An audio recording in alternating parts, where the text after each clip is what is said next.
ouvido e a visão,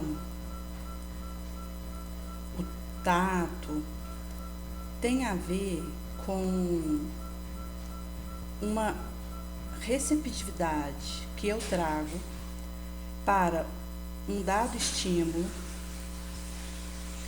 e que, caso não houvesse aquela ponto, não captaria o que me alcançasse.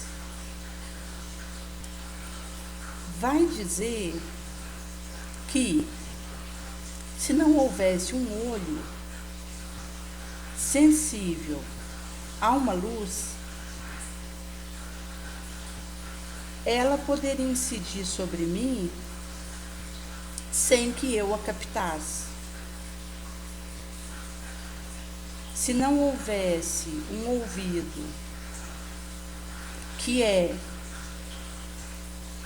mexido por uma vibração sonora, passaria despercebido para mim, que tem a ver com a onda que alcança esse ouvido e na região do cérebro, especificamente no córtex, correspondente à transformação disso no som que ouço, pode acontecer essa experiência. Da mesma forma, se considerarmos o receptor tátil na pele, que tem uma experiência de, ao contato com um gelo, experimentar um frio, não poderia ser dessa forma caso não houvesse essa estruturação e distribuição ao longo da pele desse sentido. E é curioso o sentido da audição e do tato, que são os últimos que eu perco. Alguém que esteja em coma e ainda possa usufruir de alguma percepção, restará o tato e a audição. A audição, propriamente dita, é o último sentido que eu perco, que é quando acontece a desencarnação. E vai mostrar que é uma possibilidade de uso que vai estar a depender de como faço isso. E se eu entro em contato com uma vibração de som muito alta, isso pode danificar o ouvido interno e levar a uma perda auditiva irreversível.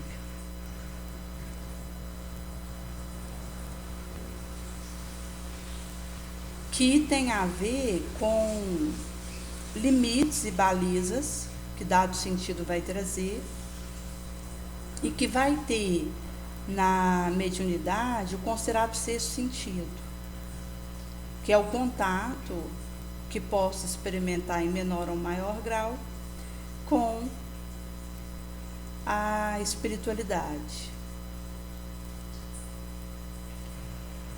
E espectra na interação com o desencarnado e na forma como vivo isso, percebo.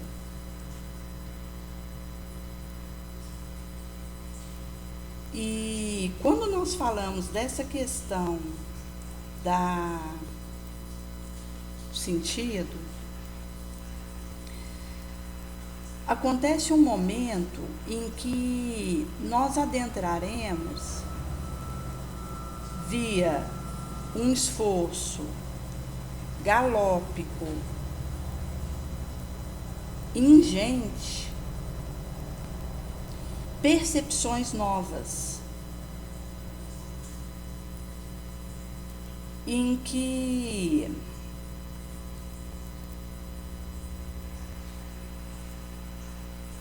ao reencarnar eu retorno com meu espírito a esse corpo, tantas vezes quantas forem precisas, para o automelhoramento, o autoburilamento, conforme vai dizer Joana de Ângeles.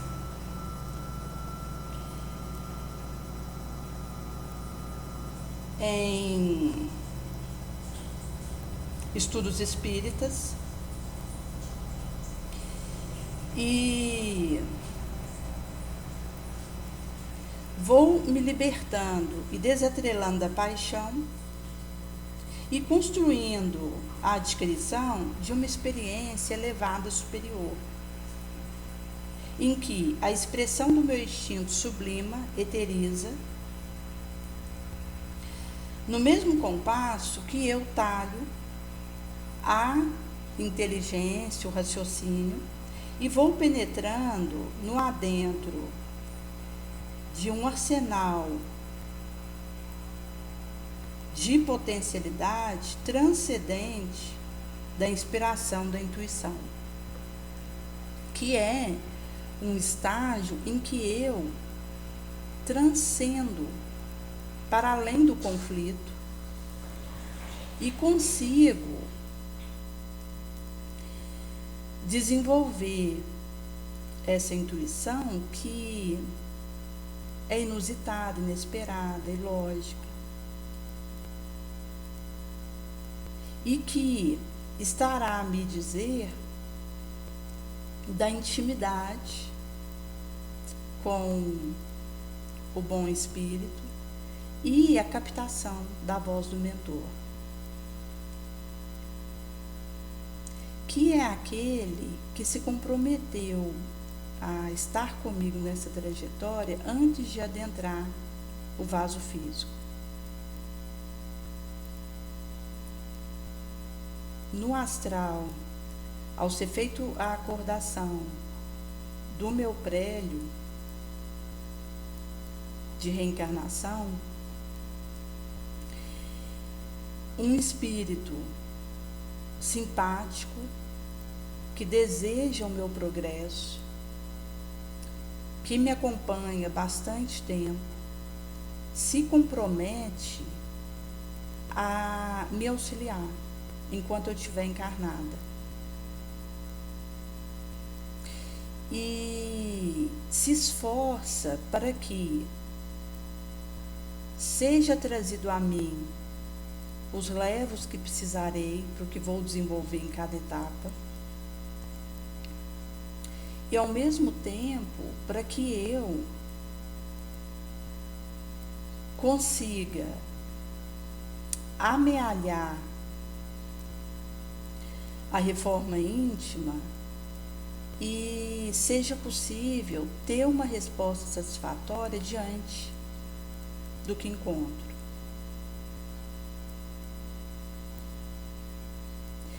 E quando eu sou bem-sucedida nessa empreitada, isso meritua o mentor, que vai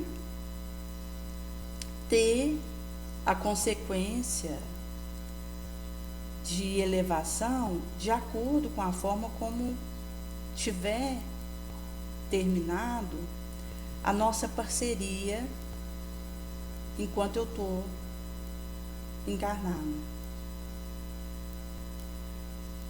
Naturalmente que o mentor, ele está acima de mim, em elevação. Mas por ter se comprometido livremente, corrido o risco de assumir o processo comigo, estar em contato com ele vai ajudar para que nós dois saiamos melhor dessa parceria que firmamos. Por isso é ingente pedir a Jesus conexão com o nosso mentor,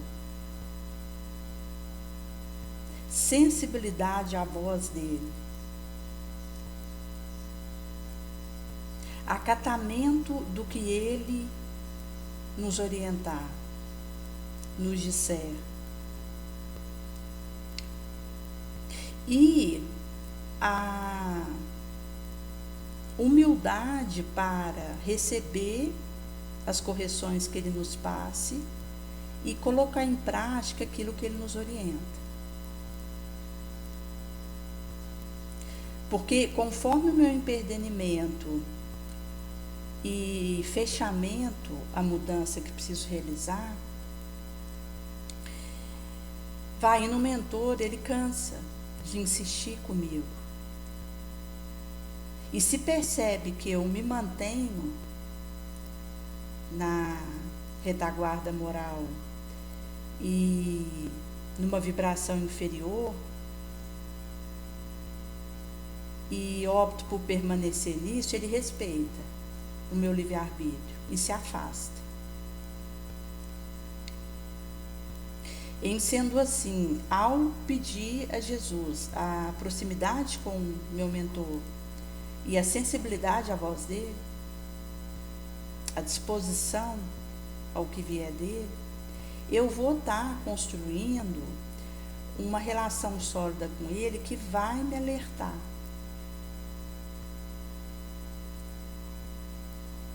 Que é um desafio, visto que nesse estágio que nós estamos aqui, é fácil eu cometer um deslize e nem perceber. Que tem a ver com o despertamento moral que eu estou e com aquilo que me sensibiliza, que me alerta. Porque para um indivíduo perseguir alguém e agredir, pode não acusar a sua consciência. Ele delibera que vai perseguir alguém que o incomoda por algum motivo. Talvez nem ele delimite bem qual é. Pelo impulso instintivo, visto que é um sentimento passional, inicia essa trama persecutória, captura o indivíduo e o submete ao malho de um martírio e segue a vida.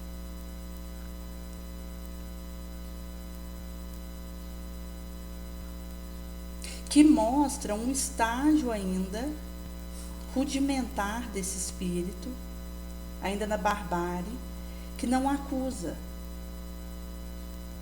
a atitude malsã. Naturalmente que esse indivíduo tem o seu mentor junto dele, que compreende aonde ele ainda se demora, mas que estará com ele para tentar fazer um pouco melhor dessa vez, em despertamento.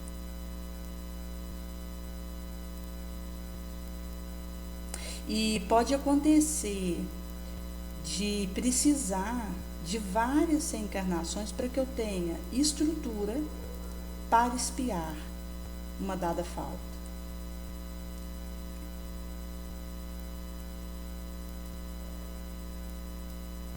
E sendo assim, um ato que eu cometa aqui, que me pedirá uma reparação, o meu despertamento em relação a isso só vai acontecer numa outra existência ulterior. E a condição para consertar o que fiz, numas 3 subsequentes.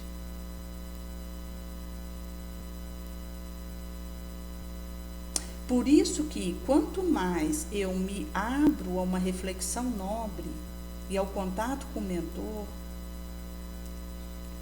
mais eu vou sendo sensibilizado nas mudanças que preciso fazer, portar dentro da alma, que são sutis e que pode me enganar, considerando eu enquanto um espírito inferior, que sofro o risco de personismo, de mistificação, do animismo, de confundir uma coisa com a outra. E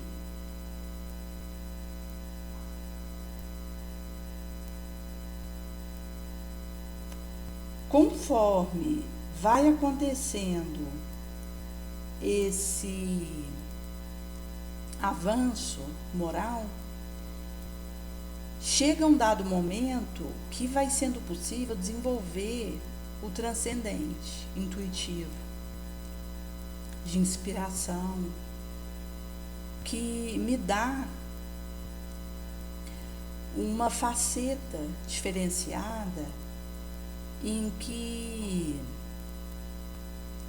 consigo sair do constrangimento, da aversão, do conflito, suplantar isso e adentrar um território de doação, de caridade, que per si vai me colocando em contato com elementos regeneradores,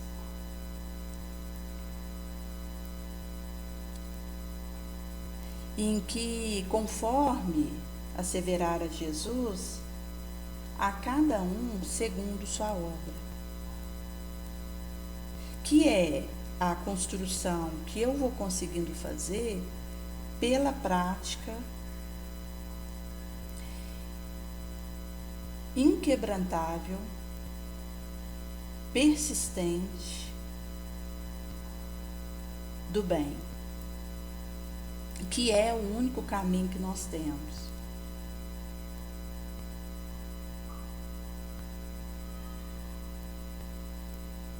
Quando existe uma tentativa de pisar um carvão em brasa para tentar compensar um peso consciencial que trago, isso não só não vai resolver, como eu vou ter que cuidar de um pé queimado.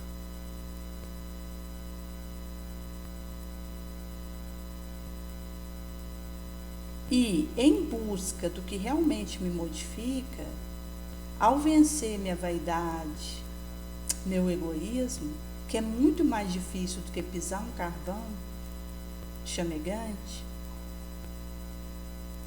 vou fazendo uma mudança interior que manifesta na minha atitude, no meu testemunho.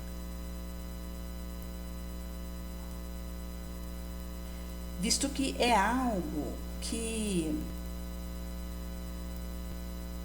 precisamos não nos iludir, vez que a única coisa que vai comigo é o bem que eu tiver feito. As outras coisas que estão aqui, se eu me apego e acho que isso vai me trazer alguma coisa depois que eu desencarnar, vai servir só para que eu obsede isso enquanto espírito e fique rodeando aquele móvel, vigiando aquela geladeira, acompanhando a distribuição da minha herança,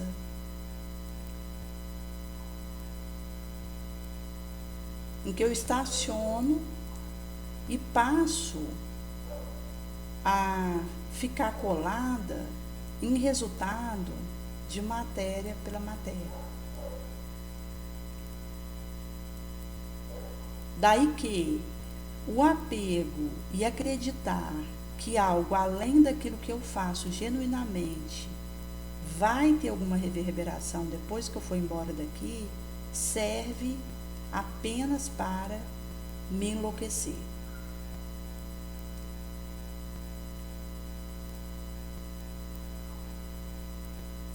Assim sendo, quando soar o meu momento, vou com a minha consciência, que registra tudo, mesmo que eu coloque uma máscara, uma nuance,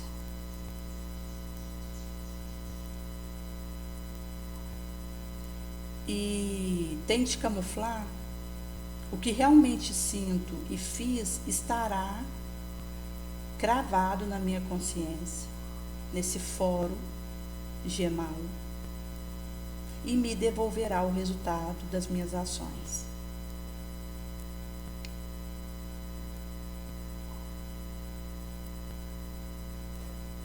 Conforme Jesus vai dizer em Sinal do Céu, Lucas 12, 54,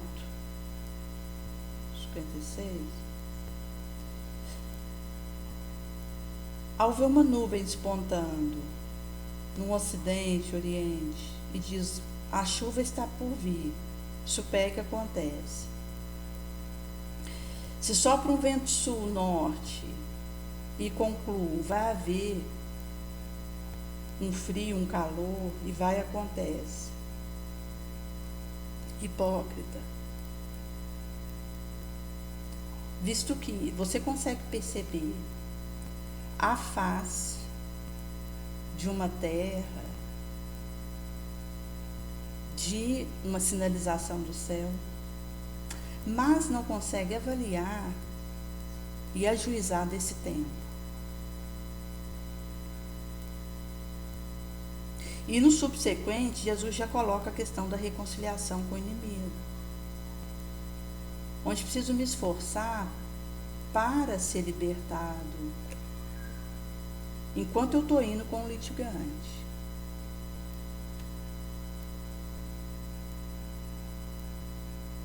Com o duelo com o outro. Nesse processo, se eu me esforço para pedir perdão, dar perdão, e conforme supracitáramos, desenvolver a vontade de realizar essa experiência em que vou conseguir fazer acontecer o nobre naquilo que experimento, e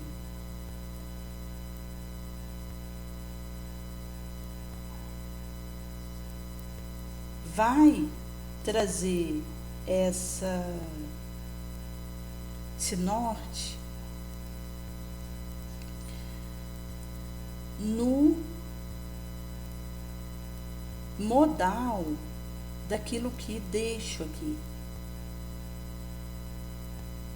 daquilo que fica realmente de mim.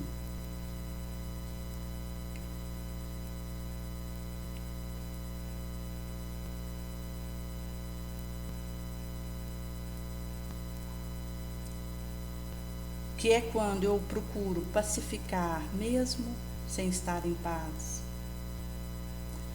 Procuro levar a felicidade, mesmo sem possuí-la.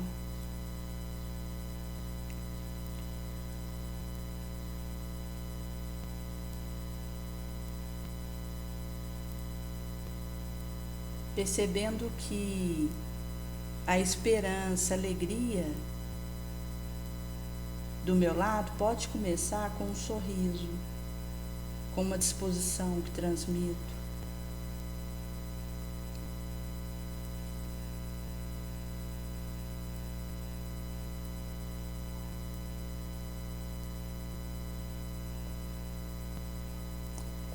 E esse desejo, ele vai me imbuindo de fé, sem a qual eu vou me tornar como uma onda do mar, que vai com o vento, do Oiapoque, depois para o Chuí, e vai me dando uma estabilidade em que me mantém vigilante no insignificante descuido, que é o suficiente para que me torne culpada de tudo. Eu posso estar naquela proposta e um descuido, um deslize, comprometeu tudo.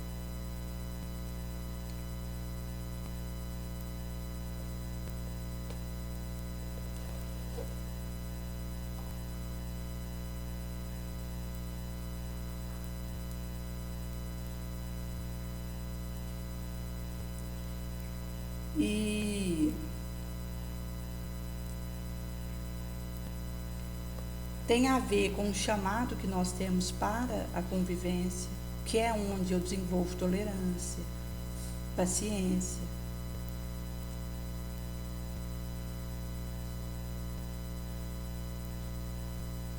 bondade,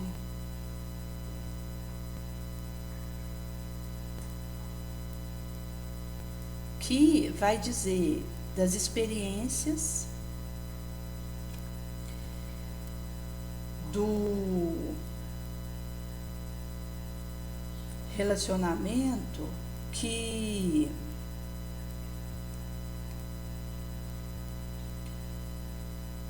vai me conferindo esses metais da resistência, do silêncio,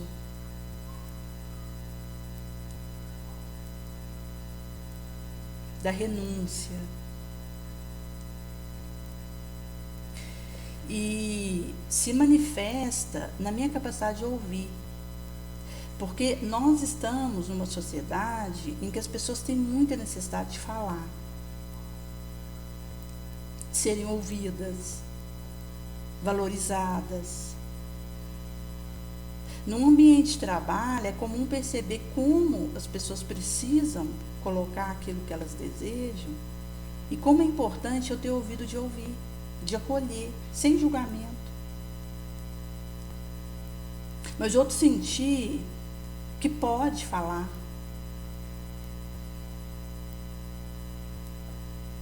Que pode concluir aquilo que deseja. Que alguém a ouve, a acolhe.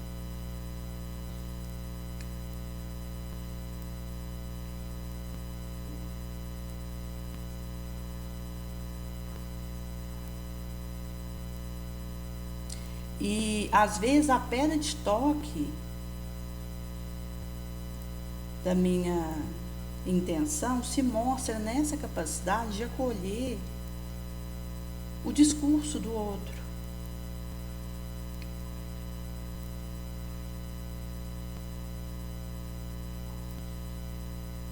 Que vai mostrando essa preparação para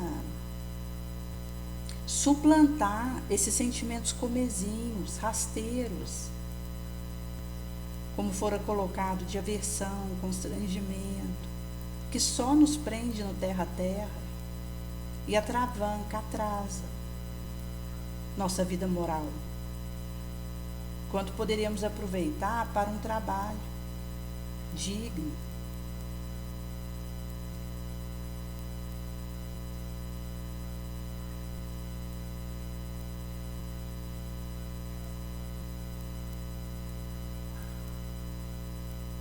E quando é colocado a questão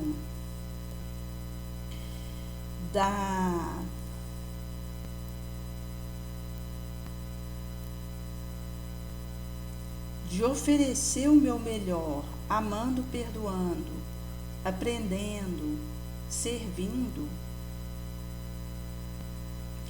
tem a ver com burilar e fermentar uma capacidade de sentir certo, pensar certo, decidir certo e fazer o certo, que corre por minha conta.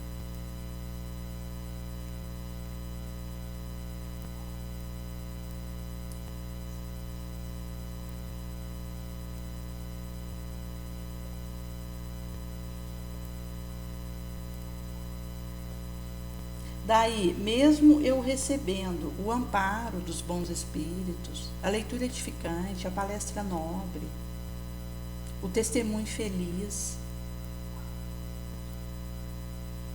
mesmo porque o trabalho com Cristo, ele nos dá uma felicidade que é genuína, construída porta dentro da alma, numa paz que o que vem de fora não derruba.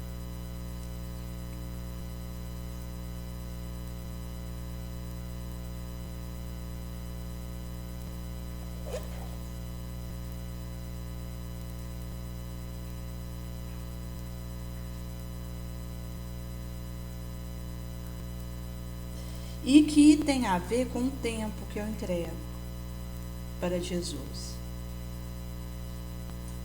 Nessa produção acelerada, que, como ele nos dissera, preciso aproveitar para resolver as minhas questões.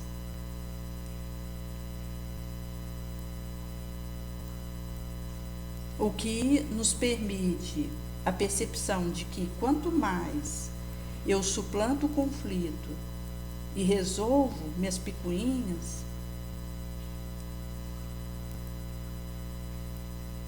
mais eu vou conseguir transcender intuitivamente, numa conexão limpa.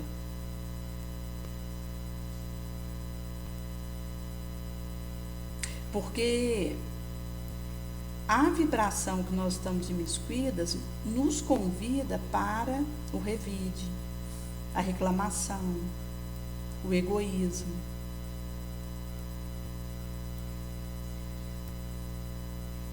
Para me impor.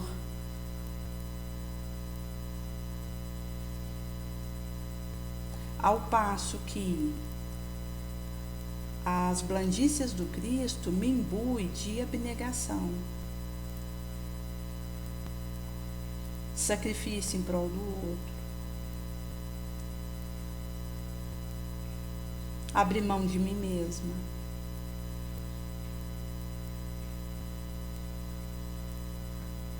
daquilo que desejaria,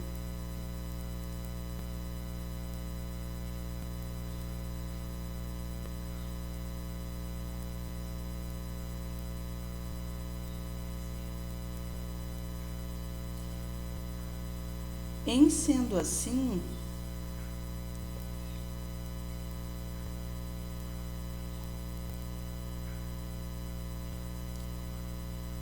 ao fazer a minha sementação, a germinação e a frutificação pertence a Deus.